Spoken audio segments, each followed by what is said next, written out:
Lucas capítulo 8, o verso 44, somente esse verso por enquanto. Eu queria que você ficasse hoje especificamente bem conectado à tua palavra, fosse aí rápido, na abertura da tua palavra, no teu smartphone aí, para que a gente acompanhasse. É bem importante que a gente acompanhe esses textos. E você faça isso com a sua Bíblia aí. Você que está online também, faça isso de forma intencional. Não fique só ouvindo o texto, mas acompanhe pela palavra de Deus também. Desafio você a fazer isso, ok? Amém? Lucas capítulo 8, verso 44, diz assim: Veio por trás dele e lhe tocou na orla da veste, e logo se lhe estancou a hemorragia. Vou ler de novo. Veio por trás dele e lhe tocou na orla da veste, e logo se lhe estancou a hemorragia. Espírito Santo, uma vez mais, queremos realmente clamar o agir do Senhor nesse lugar, nas nossas vidas, sobre cada pessoa que está aqui ou conectada conosco. Eu quero declarar hoje, em nome de Jesus, um tempo de liberdade, libertação, de um divisor de águas na vida dos teus filhos, de um antes e depois desse dia, em nome de Jesus. Eu profetizo, Pai, promessas cumpridas, promessas realizadas, estabelecidas, promessas que há tanto tempo esperávamos, concretizada no nosso meio, nas nossas vidas. Eu profetizo sobre os teus filhos, em nome de Jesus. Leve cativa as nossas mentes à tua obediência e nos leve para o caminho que o Senhor quiser nos levar nesse tempo, em nome de Jesus. Queremos muito mais do que informação, do que teologia, do que conhecimento. Nós queremos a atmosfera do Teu Espírito nesse lugar, o mover da Tua glória entre nós. Nós queremos, ó Pai, a Tua palavra personalizada aos nossos corações, em nome de Jesus. De forma individual, venha tocar cada um dos Teus filhos que estão aqui ou online. Venha realmente de forma peculiar, ó Pai, singular, alimentá-los, instruí-los, mostrá-los, ó Pai, realmente, mostrar a eles realmente o que o Senhor quer fazer hoje na vida deles, em nome de Jesus. Nós te adoramos por tudo aquilo que vai acontecer, em nome de Jesus. Se eu fosse você, eu mandava o link dessa palavra desse culto, para o maior número de pessoas possível. Esse texto está falando do texto da mulher do fluxo de sangue. Eu já preguei umas 38 vezes nesse texto. Aliás, foi o primeiro texto que eu formulei um esboço de pregação. Foi esse texto, da mulher do fluxo de sangue. Então eu e ele temos uma ligação muito especial. Mas como você conhece, eu vou falar rapidamente para aqueles que talvez não estejam familiarizados. A Bíblia fala de uma mulher que há 12 anos estava padecendo de uma hemorragia, uma enfermidade, e ela gastou tudo que tinha e não tinha melhorado em nada, muito pelo contrário, tinha ido a pior. E de repente ela ouviu falar da fama de Jesus. Jesus estava passando perto da casa dela ou na cidade dela, e ela saiu da sua casa, foi até Jesus, tocou na orla. Fala comigo, orla. Fala de novo, orla. Tocou na orla do manto de Jesus e ela foi curada. 12 anos de enfermidade foi resolvido com um toque na orla do manto de Jesus. E ela saiu dali curada. Jesus quis saber quem tocou nele, ou na orla do seu manto, e ela saiu dali livre do seu mal. Eu creio que hoje é um dia de liberdade e libertação para nós, queridos. Quando eu orei aqui antes de começar a falar, eu já orei profeticamente, porque eu creio que é um tempo de liberdade para nós, é um tempo para um antes e um depois nas nossas vidas. Estamos entrando novamente num novo ciclo, um novo momento, e se nós aproveitarmos esse momento profeticamente falando, nós vamos realmente avançar e avançar muito, e tudo aquilo que nós achávamos que ia acontecer, porque essa mulher estava às vésperas, talvez, da sua morte, porque eram 12 anos. Talvez você, por causa de toda a crise que vivemos nesse ano, você acha que esteja às vésperas de uma falência, de uma ruína, de um caos. Eu quero dizer que há a grande oportunidade de Deus sobre a sua vida para Ele fazer um antes e um depois, em nome de Jesus. A Bíblia diz que ela tocou na orla do manto de Jesus. E tantas vezes eu vi esse texto, olhei para esse texto, pensei nesse texto, e há umas 3 semanas atrás eu fiquei intrigado com o fato de ela ter tocado na orla do manto. Eu fiquei com essa questão, fiquei intrigado com isso. E essa era uma das palavras que estava na lista de espera, talvez para eu ministrar domingo passado. Lembra que eu falei que eu tinha 2 palavras e no fim foi uma terceira? E eu entendi por que o Senhor quis deixar essa palavra para hoje. Por causa desse ambiente profético, por causa desse tempo profético. Então, Ele não me permitiu ministrar essa palavra na semana passada, como a outra, e fez totalmente algo novo, né? E foi especial o que Deus fez. E hoje de manhã eu acordei com a convicção de que era essa palavra. E a partir dessa convicção, Deus foi me trazendo outras coisas e foi me linkando com esse tempo profético que estamos vivendo. E eu fiquei, há umas 3 semanas atrás, como eu disse, intrigado com essa questão da orla do manto de Jesus. Eu nunca tinha pensado a respeito disso, nunca tinha ouvido ninguém falar, possivelmente já muitas pessoas devem ter falado, talvez você já tenha ouvido ou falado sobre isso, mas eu particularmente nunca falei, nunca pensei a respeito e nunca ouvi ninguém falar a respeito disso. O fato de ela ter tocado na orla. Nós sabemos que pela fé, o servo do centurião acessou o milagre dele, sem nem mesmo Jesus ter tocado nele, ou sem nem mesmo ele ter tocado em Jesus. Sabemos que pela fé podemos acessar coisas extraordinárias. Mas ela se deu o trabalho de sair da sua casa, de sair, de enfrentar todas as barreiras que estavam à sua frente e tocar simplesmente na orla. E ela dizia antes que ia fazer isso. Ela não falou, eu vou tocar em Jesus, e por acaso eu toquei na orla, mas mesmo assim já resolveu. Não, ela já saiu de casa dizendo, se eu apenas lhe tocar na orla do manto, eu serei curado. Então havia nela uma convicção de que, se ela tocasse na orla do manto de Jesus, ela seria curada. Havia uma convicção, ela saiu intencionalmente da sua casa para tocar na orla do manto de Jesus. Não era para tocar em Jesus, não era para Jesus tocar nela, não era para tocar num discípulo, era para tocar na orla do manto de Jesus. Agora eu quero que você vá comigo para Mateus capítulo 14. Volta um pouco aí na sua Bíblia. E é importante que você acompanhe na palavra. Mateus capítulo 14.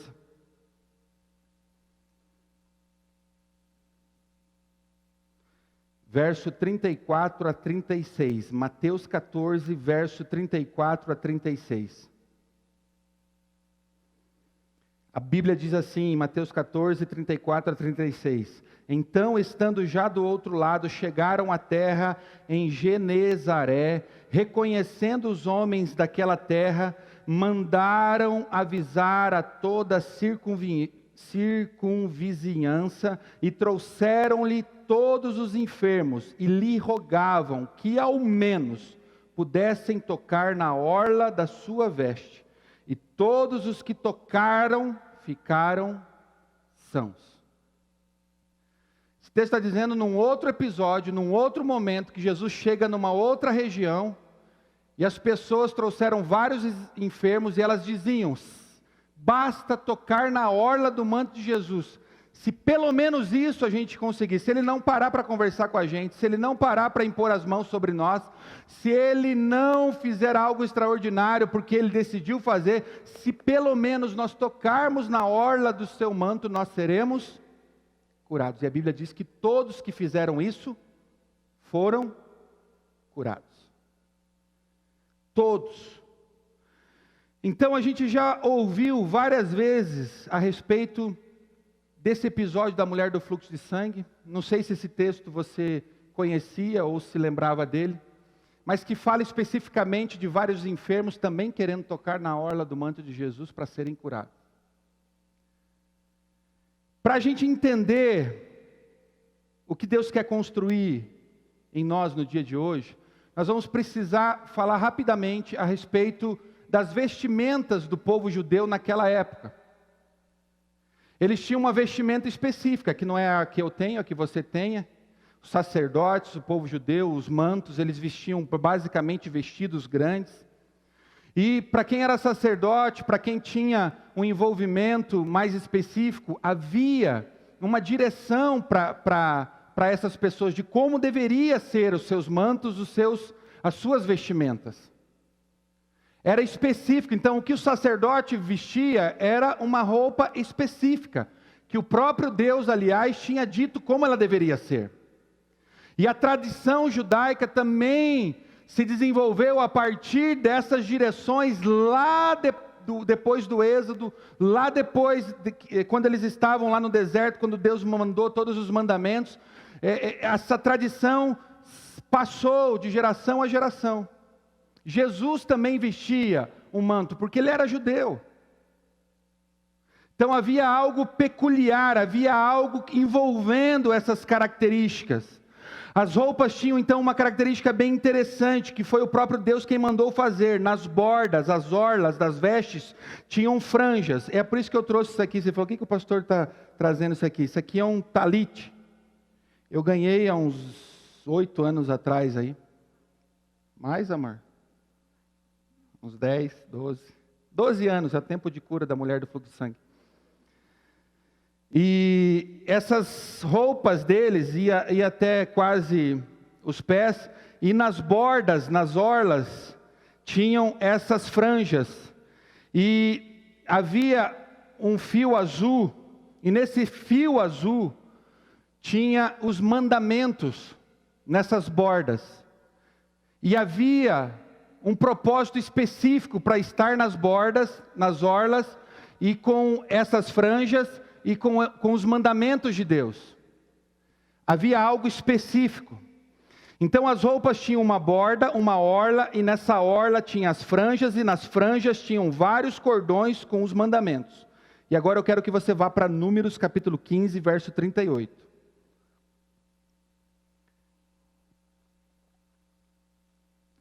Números 15, verso 38. Rapidamente.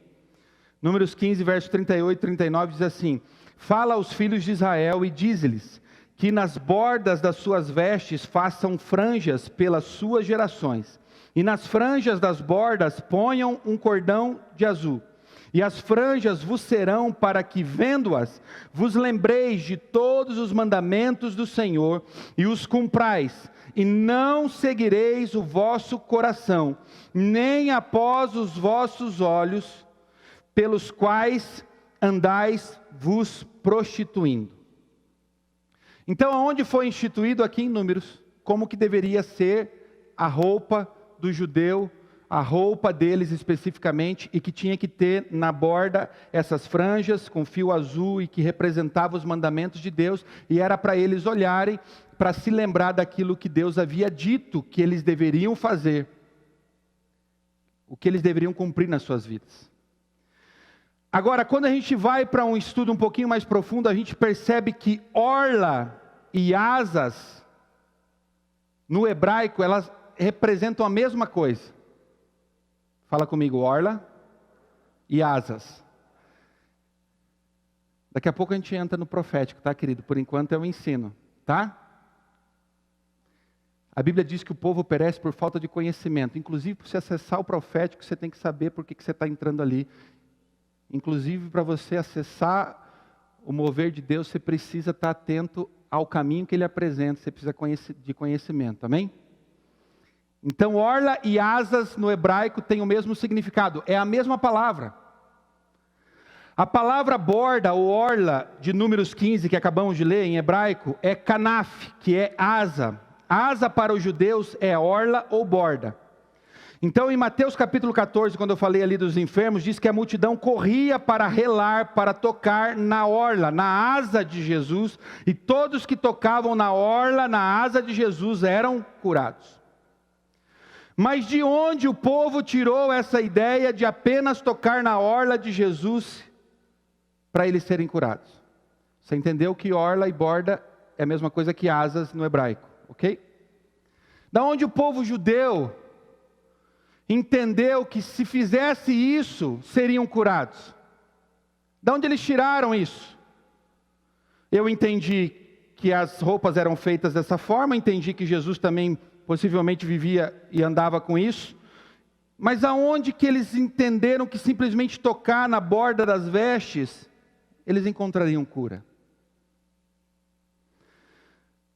Os judeus, como conheciam muito a palavra de Deus e as profecias, eles atentaram a uma característica do Messias, que tinha uma profecia que dizia que todos que tocassem na orla, na asa do Messias, seria curado.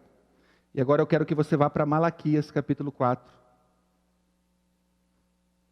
verso 2.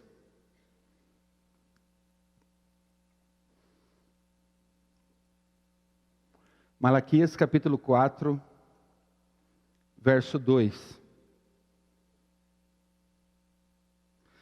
Mas para vós, os que temeis o meu nome, nascerá o sol da justiça, e cura trará nas suas canaf, orla, asas. Cura trará nas suas asas, e saireis e saltareis como bezerros da estrebaria. Então o texto de Malaquias, do profeta Malaquias, estava anunciando algo que estaria sobre o Messias. Cura nas suas asas.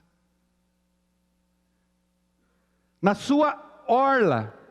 Então quando eles caminhavam e se direcionavam até Jesus e tocavam como a mulher do fluxo de sangue, como aqueles enfermos de Mateus capítulo 14, eles entendiam algo profético que tinha sido anunciado.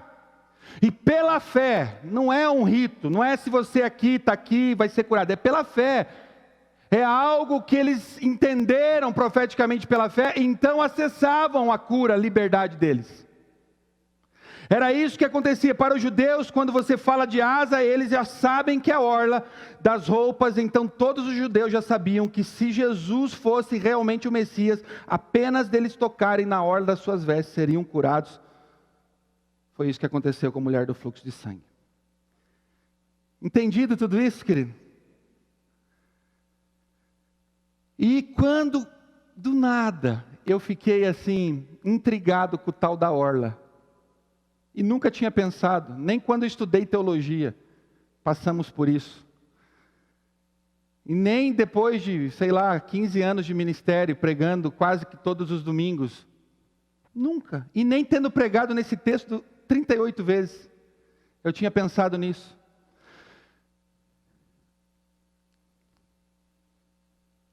Por que tocar na orla das vestes para ser curado? Havia esse entendimento dentro do contexto do judaísmo.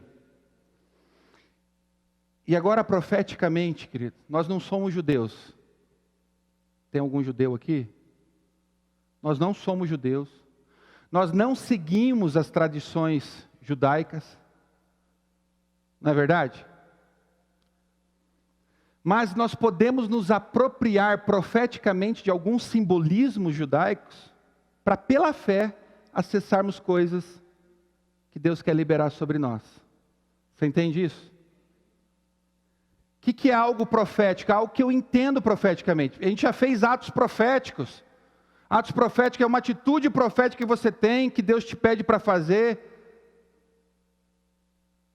E que de repente aquela atitude, movido de fé, Deus vai e manifesta algo. Então a gente não está colocando poder em nada aqui. Não estou colocando poder nesse talite, não estou colocando poder num ritual, não estou colocando nada disso. O poder está em Jesus Cristo, amém? Ele é a personificação da glória de Deus na terra, do poder de Deus na terra, é Ele. E de que forma nós tocamos Ele? Pela fé, porque Ele não está aqui entre nós como um homem natural hoje. Já esteve, mas hoje não está.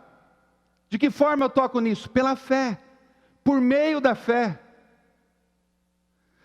Então, profeticamente, a primeira coisa que entendemos na figura da orla, do manto, é que toda liberdade, cura, como a mulher do fluxo de sangue, como os enfermos de Mateus capítulo 14 acessaram, podemos ter isso por meio da revelação da palavra de Deus. Porque haja vista que o propósito dos judeus terem essa franja na orla do manto era para eles lembrarem dos mandamentos, lembrarem da palavra de Deus, lembrarem do que Deus falou, lembrarem do que Deus disse, lembrarem do que Deus tinha dado a Moisés lá no Monte Sinai.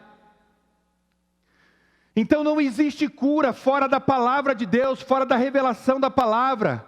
Infelizmente vivemos numa geração muito rasa na palavra de Deus, queridos. Não é à toa que Deus nos deu uma direção específica para esse ano, para amadurecermos por intermédio da palavra. Porque se você quer encontrar maturidade, você não vai encontrar de outra forma, não é ficando mais velho, querido. Não é criando barba branca no rosto, não é criando cabelo branco na testa, na cabeça. É a palavra quem amadurece. É a palavra de Deus quem amadurece. E a cura que nós precisamos encontrar, que eu e você almejamos, a liberdade é pela palavra de Deus. E conhecereis a verdade é a palavra, e a palavra vos libertará. A liberdade está na palavra revelada de Deus para nós. Então a representatividade dessa orla, desse manto, querido, é uma convicção que eu e você temos de nos relacionar com a palavra. É por isso que às vezes podemos ter experiências e não encontrar liberdade. Podemos ter um momento de experiência aqui e não vivermos em liberdade quando sairmos daqui. Por quê? Porque é a palavra quem nos sustenta num lugar de liberdade. A palavra é revelada aqui, você tem uma experiência do toque sobrenatural de Deus, mas você precisa carregar essa palavra, porque vão chegar os desafios lá fora, que queirão e vão querer roubar esta palavra, e se você não estiver fundamentada nela, você não viverá em liberdade. Agora, a partir dessa temática do ano, querido, imagine só o nível de maturidade que Deus está nos permitindo viver. O Senhor nos deu uma direção de mergulharmos na palavra e nos deu uma crise. Eita glória! Ó, associação das duas coisas. Mergulhe na palavra e você está vivendo uma crise mundial. Aqueles que estão se sustentando nessa crise são aqueles que estão mergulhados na palavra. Aqueles que estão amadurecendo nessa crise são aqueles que estão mergulhados na palavra, aqueles que estão se relacionando com a palavra, aqueles que não estão titubeando no meio da caminhada, são aqueles que decidiram ver na palavra realmente o seu sustento, o seu alicerce, e não as circunstâncias ao seu redor, porque as circunstâncias favoráveis nos foram tiradas, e eu não tenho para onde correr, para onde eu corro a não ser para a palavra, para o meu relacionamento com Deus. Agora eu quero te fazer uma pergunta sem julgar você, querido. O quanto nesse tempo de crise você de fato está mergulhado na palavra? Porque carregá-la no seu bolso com o seu smartphone, ter lá 25 versões, não significa que vai entrar aqui, ó, pelo corpo e chegar no coração e na mente. Você precisa se relacionar com a palavra. Nós estabelecemos algo prático no começo do ano com os líderes de célula. Eu falei assim, pelo menos com os líderes de célula eu vou estabelecer algo intencional a partir dessa temática do ano. Vamos ler a Bíblia durante um ano. Nesse ano nós vamos ler a Bíblia de capa a capa. De Gênesis a Apocalipse. Estamos aí já para, qual o texto, qual o livro que nós estamos já? Jeremias, né? Final de Isaías já. Eu não estou aqui para julgar você, não estou aqui para julgar ninguém, dessa chamada, desse propósito. Não faço questão nem de saber daqueles que estão ali no grupo, quem realmente está sendo extremamente fiel, quem não está. Abdiquei desse controle. Então aqui, longe de mim julgar qualquer um. Se você pegar aquela versão da Bíblia, como é aquela que nós lemos aí, Jeff? Não, essa que nós estamos acompanhando, o texto bíblico Universal. É essa daí. Olha aqui, querido. Se você pegar ela lá, eu vou ler a Bíblia em um ano. É uma porção da Bíblia por dia, 365 dias. Se você colocar no modo rápido, porque tem a opção de colocar no modo rápido, 2 vezes no áudio para ouvir. Sabe quantos minutos uma porção da Bíblia dá por dia? Eu tive a curiosidade de fazer isso, querido. Contar os minutos. 6 a 7 minutos. E eu tenho convicção que tem gente que ficou para trás porque não consegue dar 6 a 7 minutos de leitura na palavra de Deus. Agora eu estou te julgando? Não estou. Mas a gente quer amadurecer, a gente quer encontrar a liberdade, a gente quer tocar na orla e ser curado, sem entender o caminho para eu e você acessarmos isso. Não termos relacionamento com a palavra 6 minutos por dia.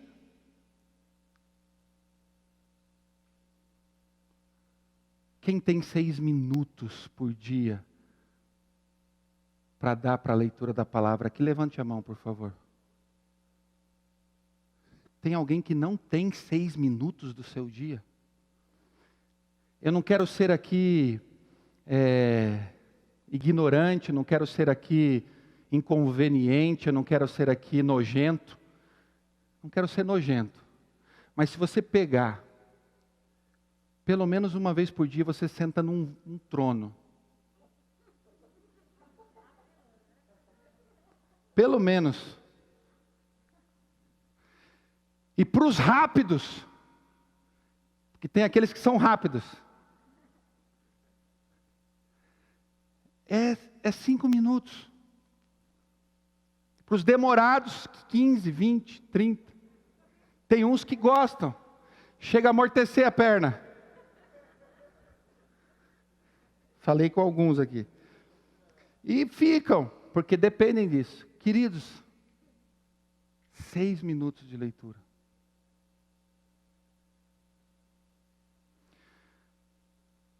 Não existe cura sem que nos relacionemos com a palavra de Deus. Então, quando havia esse entendimento deles, queridos, de tocar na orla do manto, é porque eles tinham entendimento, porque eles tinham história, porque eles conheciam a verdade, porque eles sabiam que tinha o profeta Malaquias anunciado que simplesmente nas suas asas nós seremos curados. Agora, como acessar o sobrenatural de Deus? Como ter experiência sobrenatural de Deus? Se não trilharmos um caminho que a palavra de Deus nos apresenta, querido. Aí a gente vive de arrepios, a gente vive de sensações, e não de experiências concretas, libertadoras para nós. E se Deus nos deu a oportunidade de crescermos, amadurecermos nesse ano, a partir da sua palavra, juntamente com uma crise que todos nós, ninguém ficou fora dela, e nós não aproveitarmos essa oportunidade, querido, nós vamos sair como desse tempo? Eu tenho visto muita gente crescer como nunca cresceu antes, nesse tempo. Mas como que pode? Não tem compatibilidade uma coisa com outra. Crise com crescimento, crise com prosperidade, crise com avanço, crise com liberdade. Por quê? Porque decidiu ir para o lugar certo, decidiu ir para a pessoa certa, decidiu ir para a palavra. Jesus é a verdade. Olha o que fala aqui João 1. No princípio era aquele que era a palavra. Ele estava com Deus e era o próprio Deus, a palavra, Jesus Cristo. Tudo foi criado nessa terra pela palavra de Deus.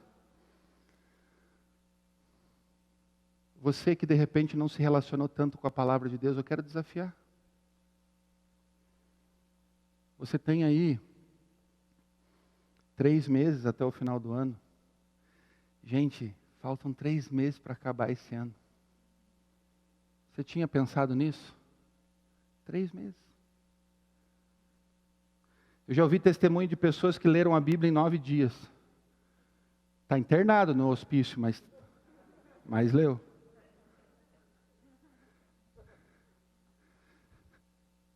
Que é quase insano, mas já ouvi testemunhos disso. Não está internado não, é uma brincadeira, tá? Então, se nós não nos relacionarmos com a palavra, nós vamos viver de experiências. É bom esse mover aqui, sim ou não, querido? É bom sairmos daqui, meu Deus, que culto! Mas o culto, que glória, que presença, olha o que Deus fez, o profético, a visão, isso, aquilo. Agora, o que te sustenta lá fora não é isso, querido. Não é isso. É a palavra de Deus. Foi o que eu falei semana passada a respeito de Pedro. Ele se sustentou numa revelação, numa experiência que teve com o Pai a respeito de Jesus. Mas a verdade era a identidade que a palavra de Jesus trouxe sobre ele. Você é Pedro. Identidade. E eu e você não recebemos testificação no nosso espírito, querido, que somos filhos, a não ser pelo Espírito Santo de Deus. E é a palavra que vai movimentar isso em nós.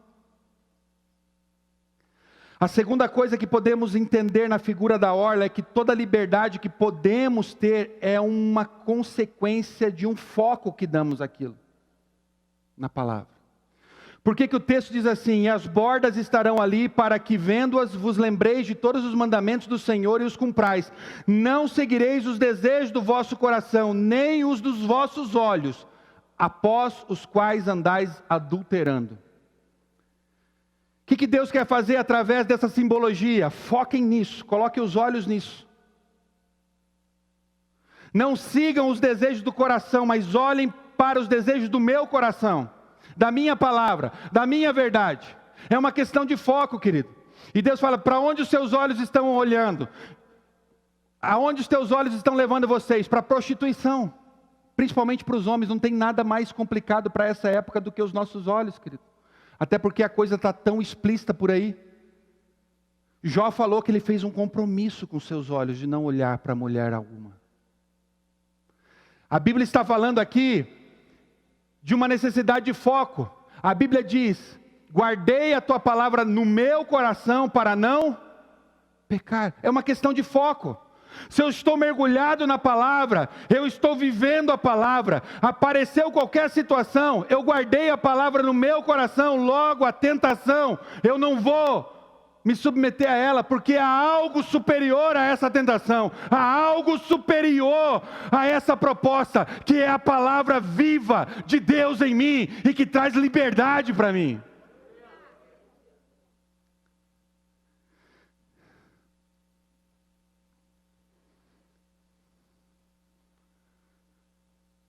Agora a gente quer resistir às tentações que estão explícitas aí fora, sem nos relacionarmos com Deus ou com a palavra dEle, querido. Queremos crescer sem estarmos com a palavra. Quando eu ouvi do Dandu que ano passado, quando ele veio aqui, ano passado foi que ele veio, mano? Novembro, né? Ele falou de uma estação, Deus já estava falando com a gente a respeito da palavra, e quando eu falei assim: Marcelo, essa estação de mergulhar na palavra. Então, ele me perguntou: qual que é a estação que você acha que está entrando? Eu falei assim: nós estamos sentindo isso, nós estamos percebendo esse movimentar das águas de Deus, nos levando para esse lugar de um mergulho ainda mais profundo na palavra, de maturidade, de crescermos. E de repente Deus fala de palavra e maturidade, e nos dá o ano de 2020. Gente, eu não sei se você parou para pensar nisso. Faça uma associação profética, não é difícil.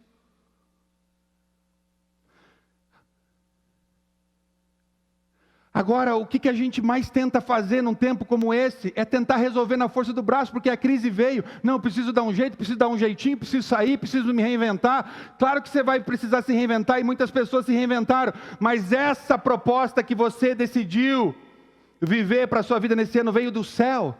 Se veio do céu, tem a ver com o teu relacionamento com a palavra. Se veio do céu, tem a ver com o teu relacionamento com Deus.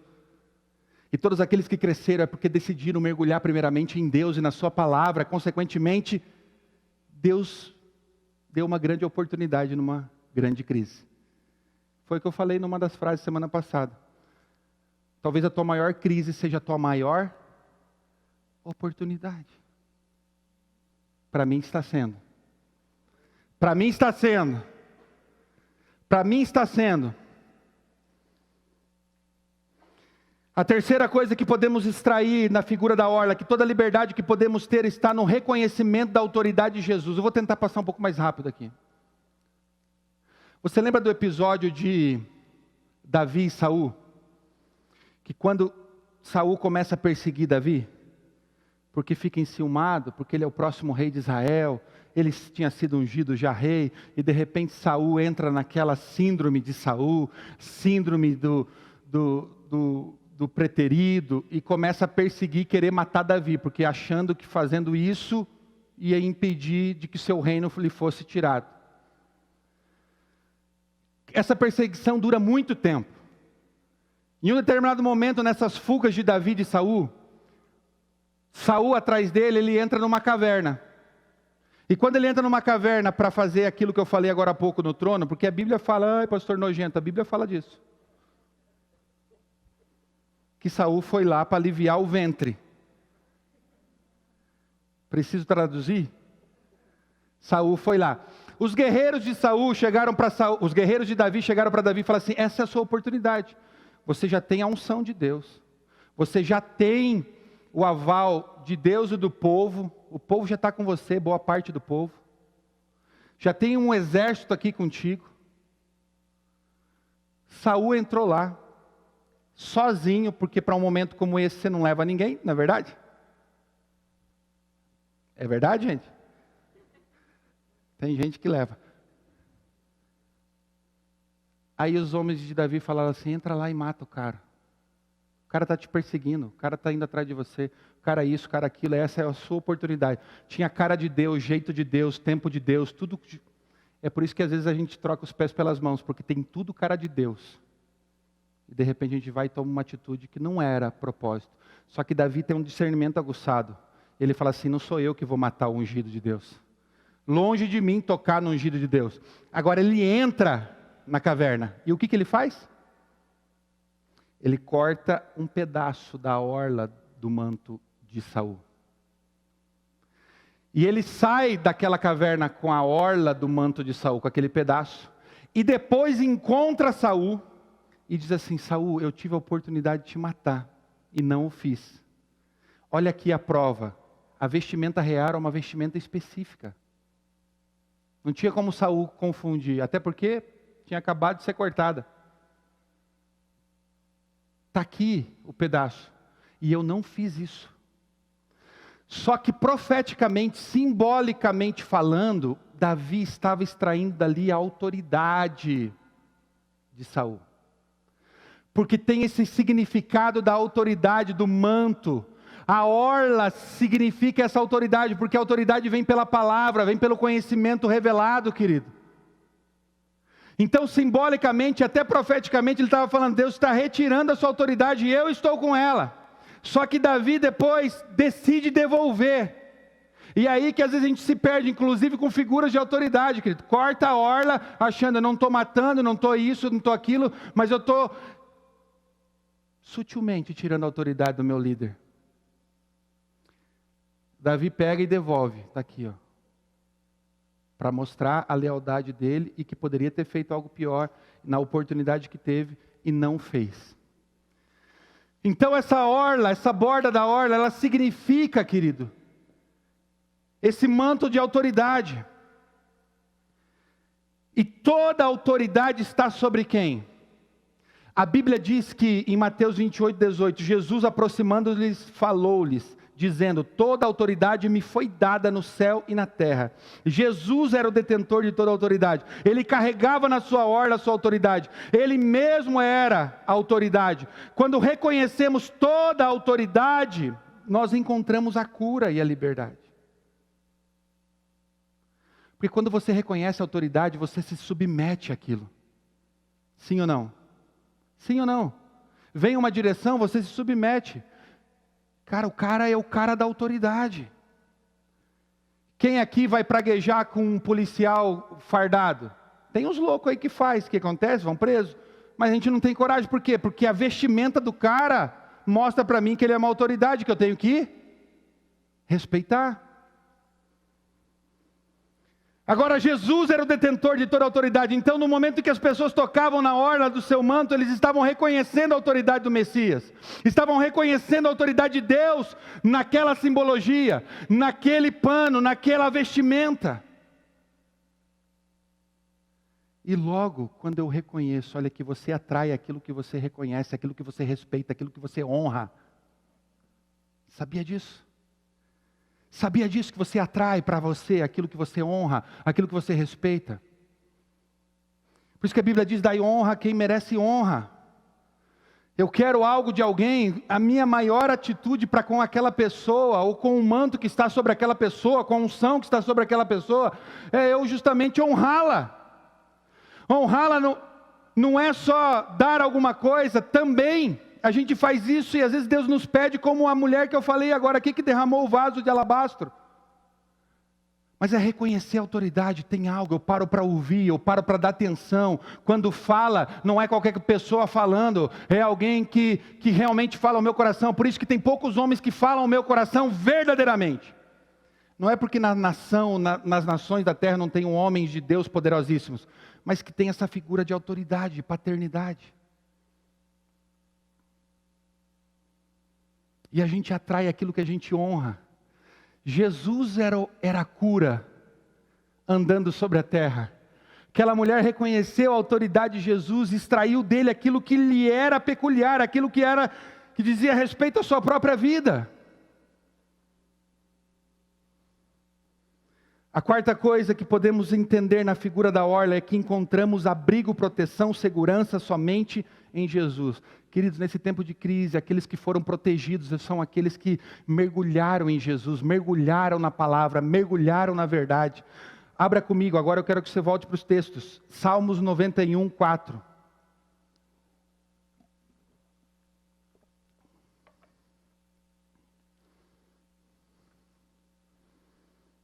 Salmo 91, 4. Ele te cobrirá com as suas penas, e debaixo das suas canafes, suas asas, te confiarás. A sua vereda será o teu escudo e broquel. Isso é uma versão, olha o que a NVI fala.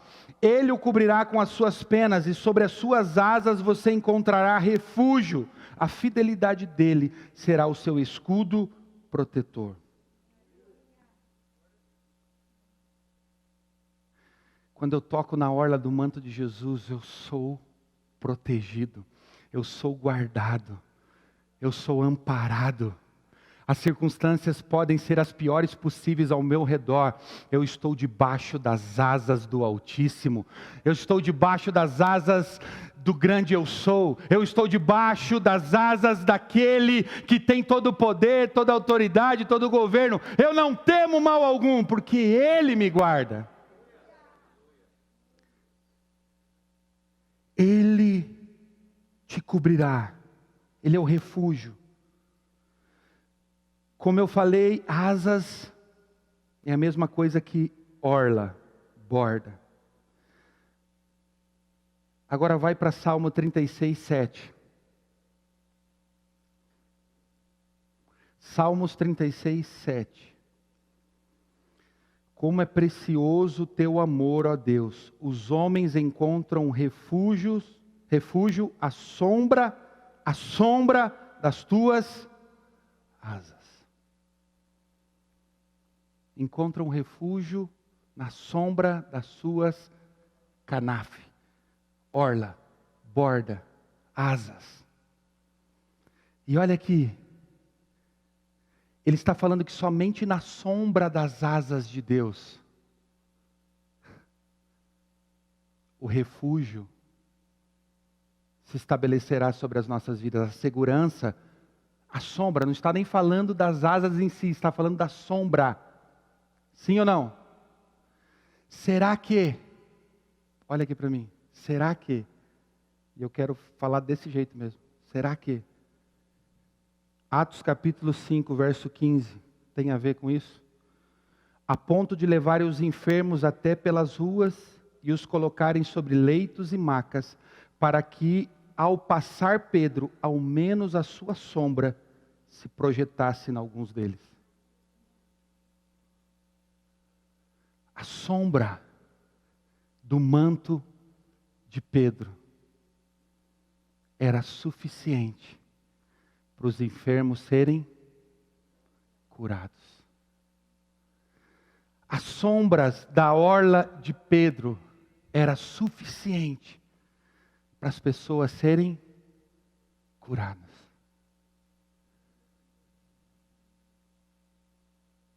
O Senhor nos cobre com as suas asas, e basta a sombra das suas asas, queridos, esse entendimento que Deus está nos revelando para eu e você acessarmos a liberdade que tanto esperamos.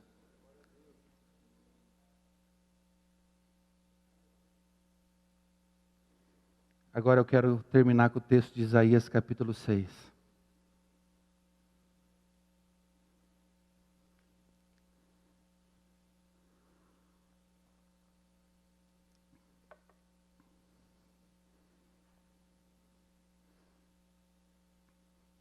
Isaías capítulo 6, a partir do verso 1 diz assim: No ano da morte do rei Uzias, eu vi o Senhor assentado sobre um alto e sublime trono, e a orla das suas vestes enchiam o templo.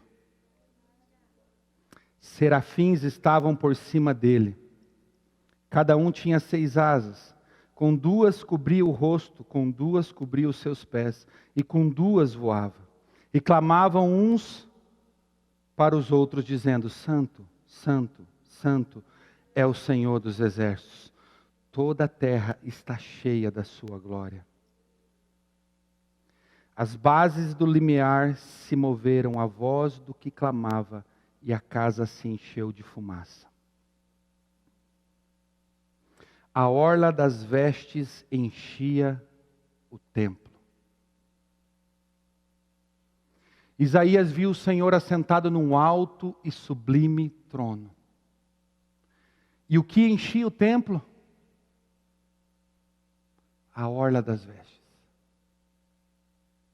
O que tomou conta do templo? A orla das vestes. O templo foi cheio do quê? Da orla das vestes. Eu e você sabemos, queridos, que no Novo Testamento o templo sou eu e é você, sim ou não? Nós somos o templo do Espírito Santo. Deus quer encher a sua vida com a sua palavra, com a sua autoridade, com a sua segurança, com a sua glória. Deus quer encher a sua vida com a sua orla. Deus quer tomar conta da sua vida com a sua orla. E tudo começa comigo e com você. Ele te trouxe hoje aqui nesse tempo profético, porque Ele quer encher você da verdade dEle, do conhecimento dEle, da revelação dEle, da glória dEle, da presença dEle, para que você seja tomado por esse entendimento, por essa compreensão.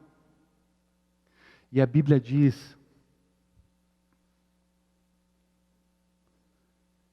que o templo foi cheio da glória, da orla dele. O templo também é a representatividade da igreja. Deus quer encher a sua igreja, a igreja dele aqui na face da terra, com a sua autoridade, com a sua palavra, com o seu governo, com a sua cura. Para quê? A igreja cheia disso. A consequência é o que diz o texto. Toda a terra será cheia da glória de Deus. Deus começa com você. Deus faz na igreja. E Deus faz nas nações. Deus começa comigo. Deus começa conosco. Deus faz em Curitiba, Deus faz no Paraná, Deus faz no Brasil, Deus faz nas nações da terra. Toda a glória dele encherá a terra. Esse é um tempo profético para eu e você encontrarmos a nossa liberdade, a nossa libertação, a nossa cura, a nossa redenção, para que a glória dele nos encha, para que a presença dele nos encha, para que a palavra dele nos encha, para que a autoridade dele nos encha, e saiamos daqui, e a glória dele se manifeste aonde quer que passemos, aonde quer que formos, e o Senhor está usando esse tempo profético para nos enviar para fora desse ambiente, para fora desse lugar, para fora desse templo aqui físico, nos levar às faculdades, nos levar aos trabalhos, às empresas, nos levarem às cidades, nos levarem à nação, nos levarem às nações da terra, para que a glória dele venha encher toda a terra, para que a glória dele venha encher toda a terra.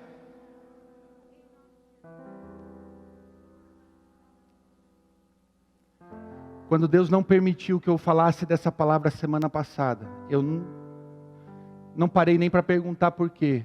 Eu só entendi que Ele queria outra, e foi a que foi ministrada.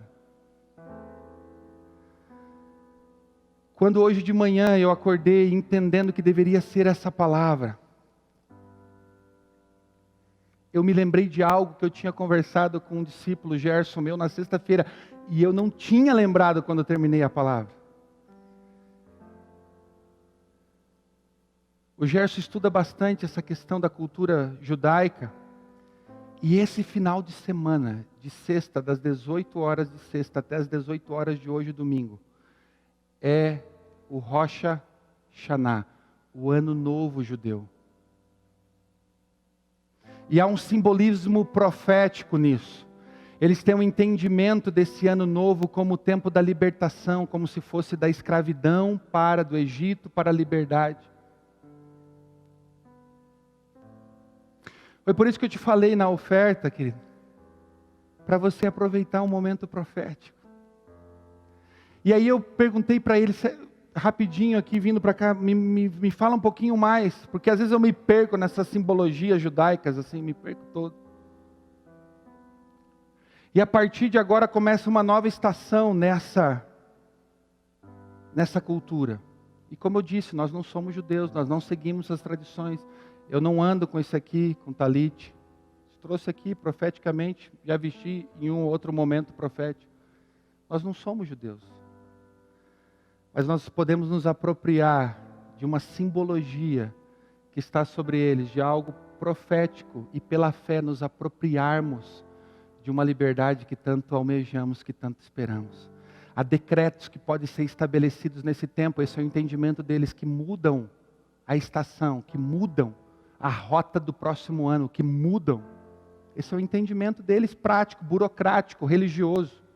Agora, eu posso usar isso como uma simbologia profética para acessar coisas espirituais na minha vida?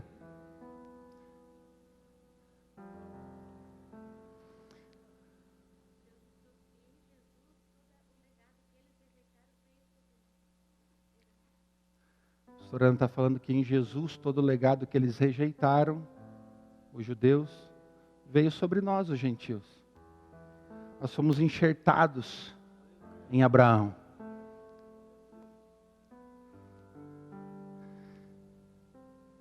Então você pode olhar para tudo isso, querido.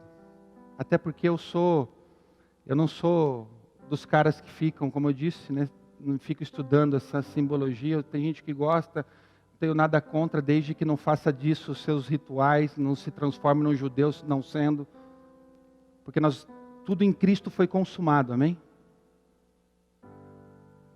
Mas é um tempo profético. Uma das coisas que eles pensam até é que Jesus está mais favorável nesse período daqui para frente. É o entendimento deles religioso. Agora, quanto eu posso me apropriar de uma realidade espiritual para eu encontrar um lugar de liberdade? E aí eu lembrei desses duas coisas que eu ganhei de pessoas distintas, nunca pedi, que foi um shofar. Esse aqui há mais tempo ainda, eu acho que faz uns 20, 15 anos, 17 anos, 18, 5. Você era do tempo lá da igrejinha de São José, Jean, estava lá, você lembra, né? Quando eu ganhei. Coraiola. Ganhei do Coraiola.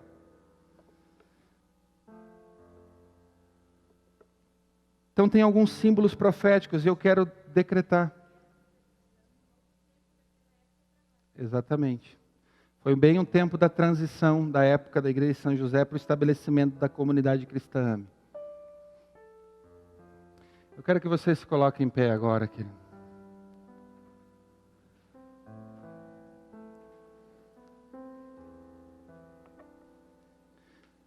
Quero te dar liberdade para você viver o que você acha que você quer viver, decide viver, pretende viver. Se você, a partir dessas coisas que foi falada hoje aqui, acha que não se encaixa, você é livre. Tem liberdade de ir embora se você achar que deve ir. Você é livre, você é filho. Ninguém vai ficar chateado com você, ninguém vai olhar torto, ninguém vai impedir você de voltar, ninguém vai te tirar de nada. Eu só quero dar liberdade para você, por meio da fé, querido, acessar coisas espirituais nesse dia.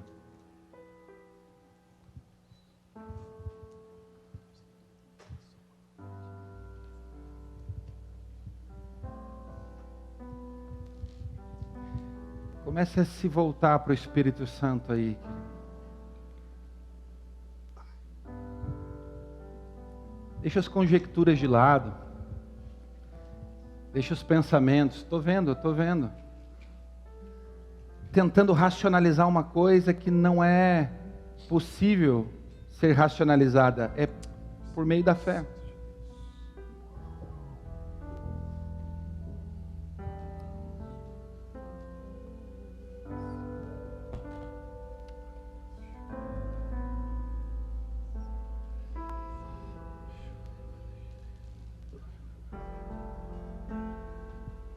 Comece a falar com o Espírito de Deus aí.